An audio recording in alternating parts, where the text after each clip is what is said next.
Monday. It is my book's birthday, and I think my mother was the first one to download it. Bless her heart.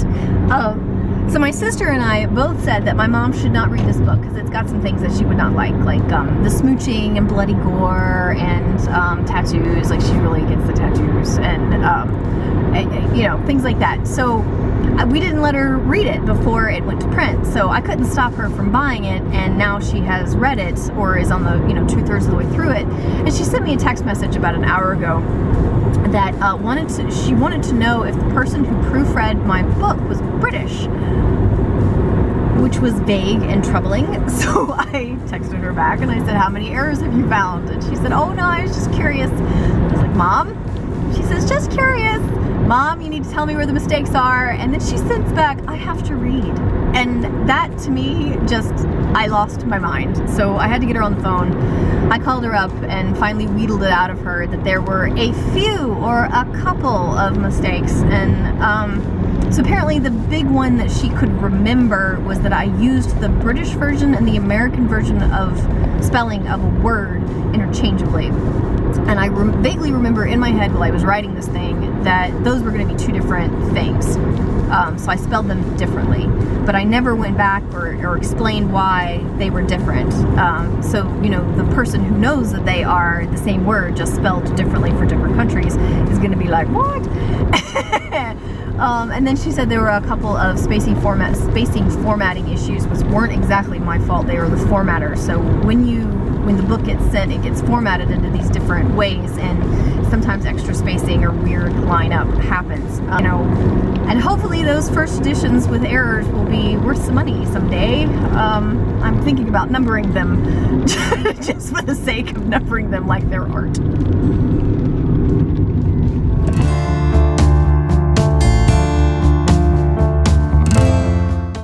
Can we talk about this? Can we talk about this? This right here is a problem. Hey, you with the face. Get down. Look at that little punk, like he owns everything. Next thing you know, he'll be sitting in the chairs having dinner. Tacky. I spent about an hour with my mom going over the problems she found with the book. And I think the lesson that I have taken away from this is no matter what I think she will think of the book, I should always have my mother to proofread things because she is amazing. And I don't know why this is surprising to me. I don't know why I didn't think about having her do the copy editing to begin with, because she really is phenomenal at it. She finds all the things that nobody else found, and some of them are pretty blaring. Now, a lot of them were formatting issues, which weren't exactly my fault. They're the formatter's fault, but still, you know, I should have found them. And so a lot of those big blaring issues were there. And then there were a couple of places where I used the wrong spelling of a word, which is a thing that I do in my head anyway. So, but what kills me about that is nobody else found it. Nobody else found those, and my blessed mom did. So hooray for her.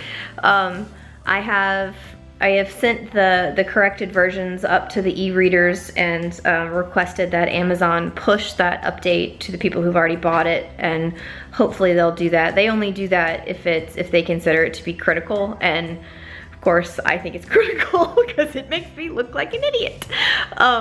But whatever. I keep getting assured by everybody around me that the story is better than the mistakes. So, you know, it's a lesson learned, and I'm printing off what I have already for the second book to give to my mom and have her edit that too.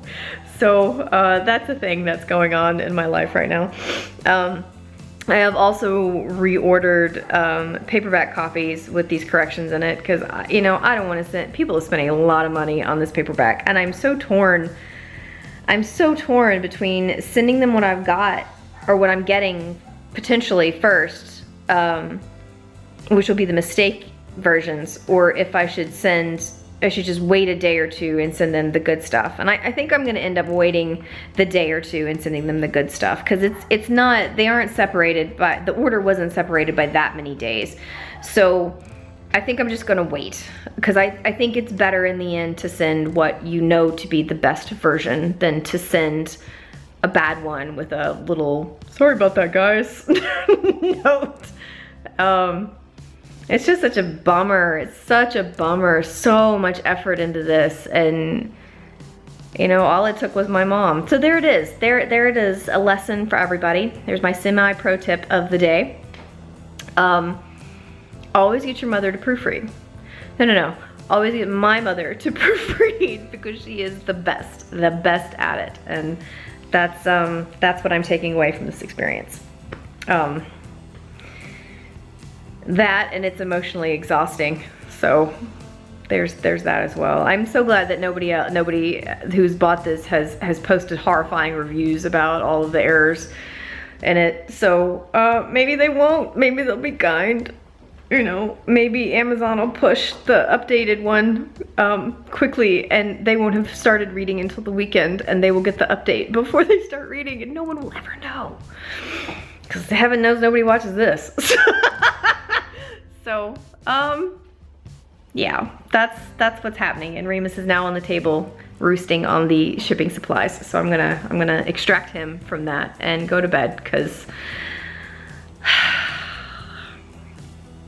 learning experience. It's a learning experience. It's a learning experience, and there's nothing I can do about it now. I have done everything that I can do now, and going forward, I just know what to do next, and that's all you can do, right?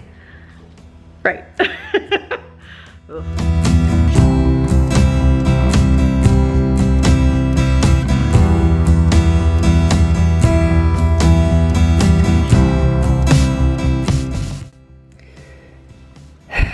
This is how I start my day.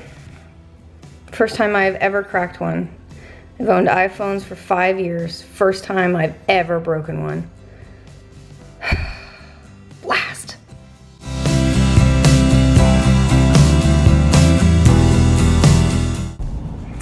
So I got my iPhone fixed yesterday. I was able to get squeezed in somewhere, and so the phone wasn't broken for more than 12 hours, thank goodness. And so yeah, so that was yesterday, and today I'm hoping the paperbacks ship. The printer ran into some equipment issues, which was great for me because I was able to get the corrections in before it actually went to print. So that's good. It's bad for the readers because they're the ones who spent all the money to get the book, the paperback, the actual book instead of the ebook, and they're the ones who have to wait an extra, gosh, I don't know, 3 or 4 days maybe. It's just a bummer. It's just a bummer. So I gotta figure out whether or not I want to contact these poor people again and let them know, sorry guys, or if that is like too many unsolicited emails from me in a week. So I may just wait and see if anybody complains first. But yeah, so that's where we are.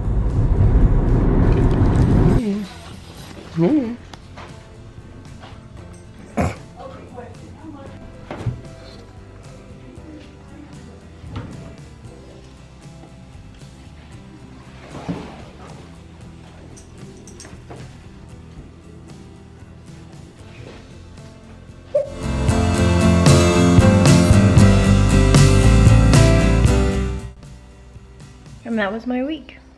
Encourage each other with sweetness and light, and I'll see you next Sunday.